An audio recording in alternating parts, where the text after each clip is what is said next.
जहां पर भारत के प्रधानमंत्री संबोधित कर रहे हैं। अनुभाव देवियों और सज्जनों और मेरे युवा साथियों, आज जब मैं सुबह दिल्ली से निकला तो बहुत ही अद्भुत संयोग हुआ। अमृत महोत्सव के प्रारंभ होने से पहले आज देश की राजधानी में अमृत वर्षा भी हुई और वरुण देव ने आशीर्वाद भी दिया। ये हम सभी का सौभाग्य है कि हम आजाद भारत के इस ऐतिहासिक कालखंड के साक्षी बन रहे हैं। आज दांडी यात्रा की वर्षगांठ पर हम बापू की इस कर्मस्थली पर इतिहास बनते भी देख रहे हैं और इतिहास का हिस्सा भी बन रहे हैं। आज आजादी के अमृत महोत्सव का प्रारंभ हो रहा है, पहला दिन है। अमृत महोत्सव 15 अगस्त 2022 से 75 सप्ताह पूर्व आज प्रारंभ हुआ है और 15 अगस्त 2023 तक चलेगा। हमारे यहां मान्यता है कि जब कभी ऐसा अवसर आता है तब सारे तीर्थों का एक साथ संगम हो जाता है। आज एक राष्ट्र के रूप में भारत के लिए भी ऐसा ही पवित्र अवसर है। आज हमारे स्वाधीनता संग्राम के कितने ही पुण्य तीर्थ, कितने ही पवित्र केंद्र साबरमती आश्रम से जुड़े रहे हैं। स्वाधीनता संग्राम की पराकाष्ठा को प्रणाम करने वाली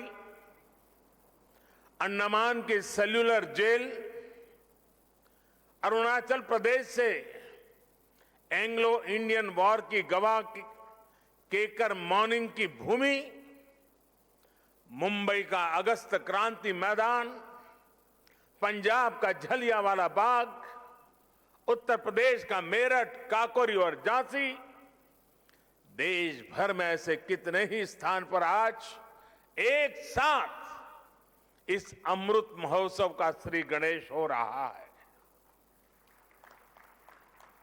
ऐसा लग रहा है जैसे आजादी के असंख्य संघर्ष, असंख्य बलिदानों का और असंख्य तपस्याओं की ऊर्जा पूरे भारत में एक साथ पुनर्जागृत हो रही है।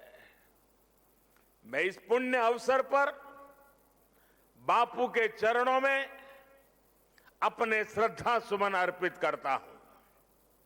मैं देश के स्वाधीनता संग्राम में अपने आप को आहूत करने वाले, देश को नेतृत्व देने वाली सभी महान विभूतियों के चरणों में आदरपूर्वक नमन करता हूं, उनका कोटि कोटि वंदन करता हूं। मैं उन सभी वीर जवानों को भी नमन करता हूं जिन्होंने आजादी के बाद भी राष्ट्र रक्षा की परंपरा को जीवित रखा, देश की रक्षा के लिए सर्वोच्च बलिदान दिए, शहीद हो गए। जिन पुण्य आत्माओं ने आजाद भारत के पुनर्निर्माण में प्रगति की एक एक ईंट रखी, 75 वर्ष में देश को यहां तक लाए, मैं उन सभी के चरणों में भी अपना प्रणाम करता हूं। साथियों, जब हम गुलामी के उस दौर की कल्पना करते हैं जहां करोड़ों करोड़ लोगों ने सदियों तक आजादी की एक सुबह का इंतजार किया, तब ये एहसास और बढ़ता है कि आजादी के 75 साल का अवसर कितना ऐतिहासिक है, कितना गौरवशाली है।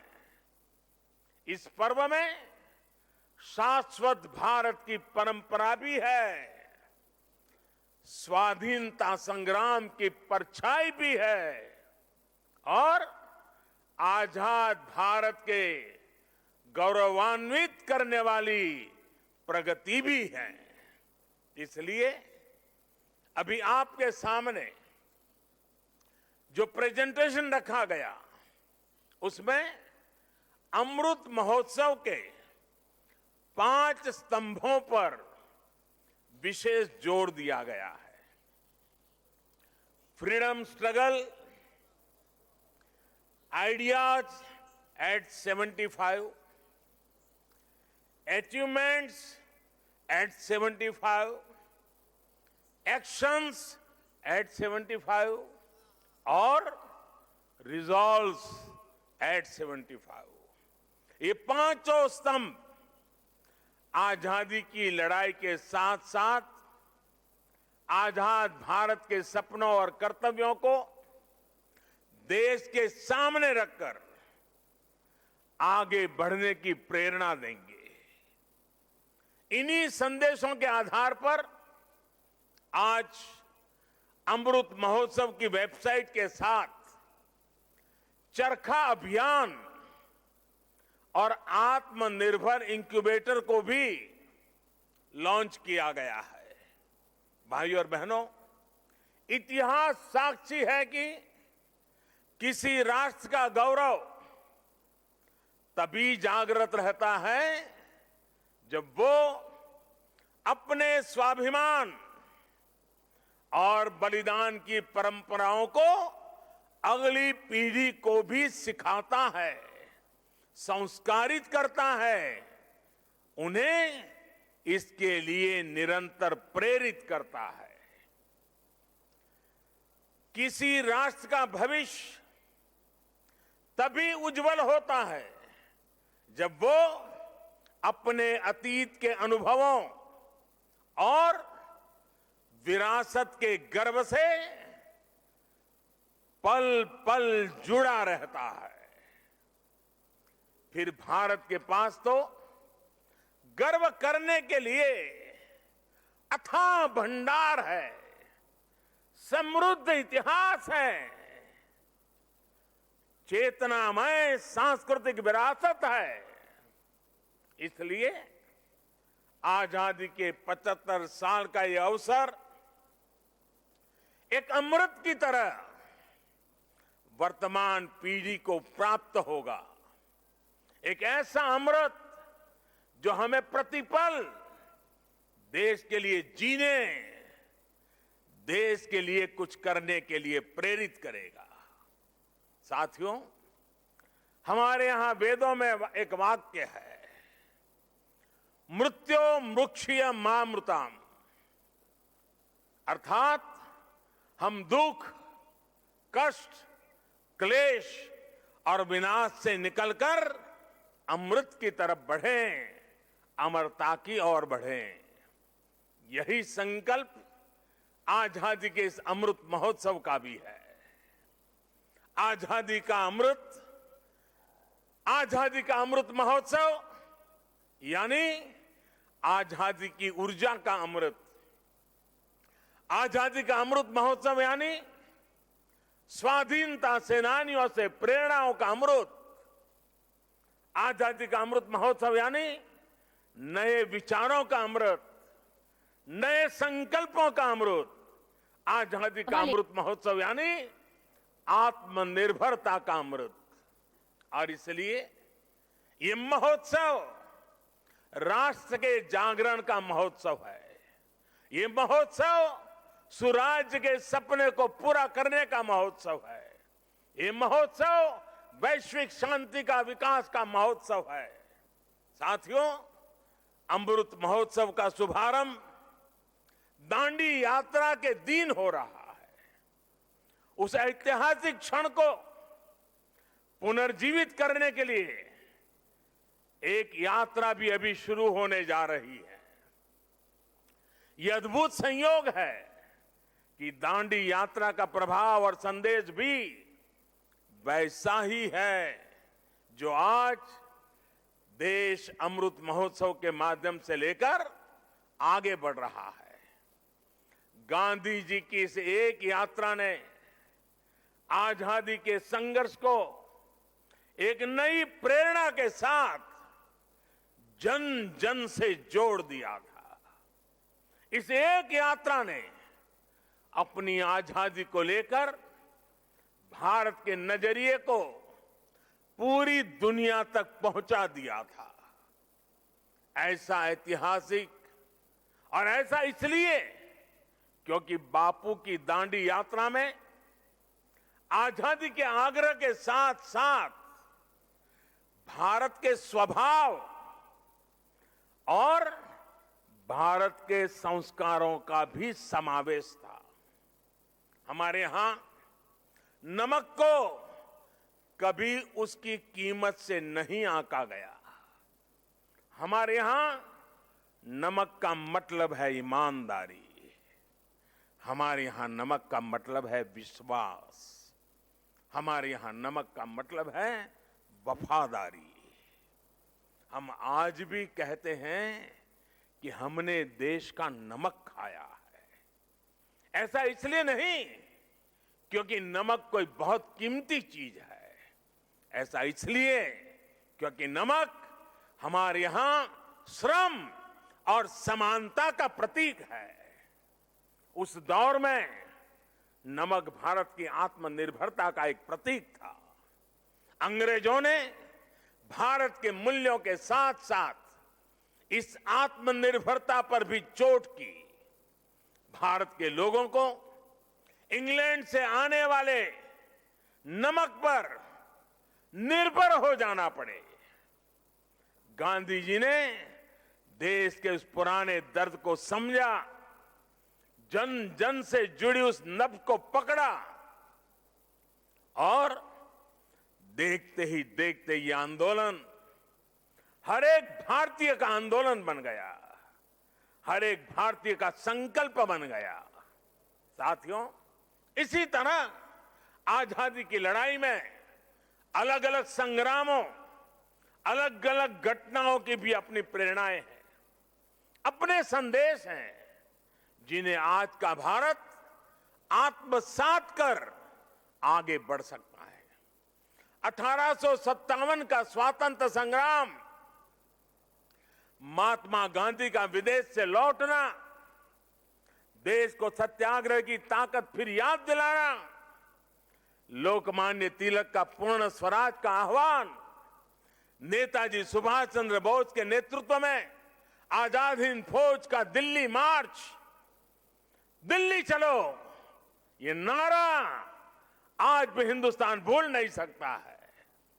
1942 का अविस्मरणीय आंदोलन, अंग्रेजों भारत छोड़ो का वो उद्घोष, ऐसे कितने ही अनगिनत पड़ाव जिनसे हम प्रेरणा लेते हैं, ऊर्जा लेते हैं। ऐसे कितने ही हुतात्मा सेनानी हैं जिनके प्रति देश हर रोज अपनी कृतज्ञता व्यक्त करता है।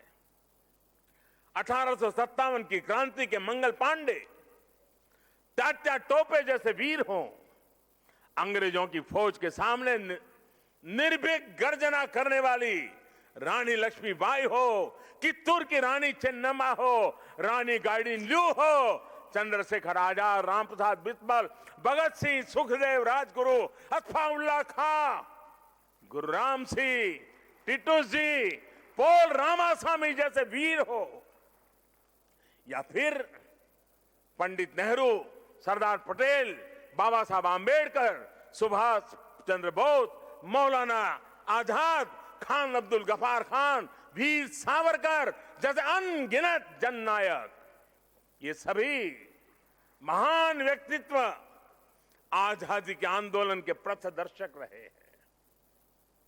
आज इन्हीं के सपनों को भारत बनाने के लिए, उनके सपनों का भारत बनाने के लिए हम सामूहिक संकल्प ले रहे हैं, इनसे प्रेरणा ले रहे हैं।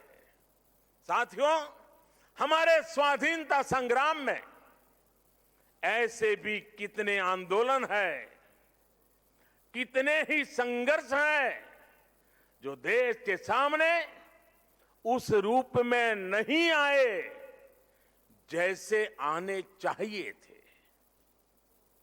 ये एक एक संग्राम, संघर्ष अपने आप में भारत की असत्य के खिलाफ सत्य की सशक्त घोषणाएं हैं। ये एक एक संग्राम भारत के स्वाधीन स्वभाव के सबूत है। ये संग्राम इस बात का भी साक्षात प्रमाण है कि अन्याय, शोषण और हिंसा के खिलाफ भारत की जो चेतना राम के युग में थी, महाभारत के कुरुक्षेत्र में थी, हल्दी घाटी की रणभूमि में थी, शिवाजी के उद्घोष में थी, वही शाश्वत चेतना, वही अदम्य शौर्य भारत के हर क्षेत्र, हर वर्ग और हर समाज ने आजादी की लड़ाई में अपने भीतर प्रज्वलित करके रखा था। जननी जन्मभूमिश्च स्वर्गादपि करियसी, ये मंत्र आज भी हमें प्रेरणा देता है। आप देखिए हमारे इस इतिहास को, कोल आंदोलन हो या हो संघर्ष, खासी आंदोलन हो या संथाल क्रांति, कछोहा कछार नागा संघर्ष हो या कूका आंदोलन, भील आंदोलन हो या मुंडा क्रांति, सन्यासी आंदोलन हो या रमोसी संघर्ष, कित्तूर आंदोलन, त्रावणकोर आंदोलन, बारडोली सत्याग्रह, चंपारण सत्याग्रह, संबलपुर संघर्ष, चुआर संघर्ष, बुंदेल संघर्ष, ऐसे कितने ही संघर्ष और आंदोलनों ने देश के हर भूभाग को, हर कालखंड में आजादी की ज्योति से प्रज्वलित रखा। इस दौरान हमारी सिख गुरु परंपरा ने देश की संस्कृति, अपने रीति रिवाज की रक्षा के लिए हमें नई ऊर्जा दी, प्रेरणा दी, त्याग और बलिदान का रास्ता दिखाया।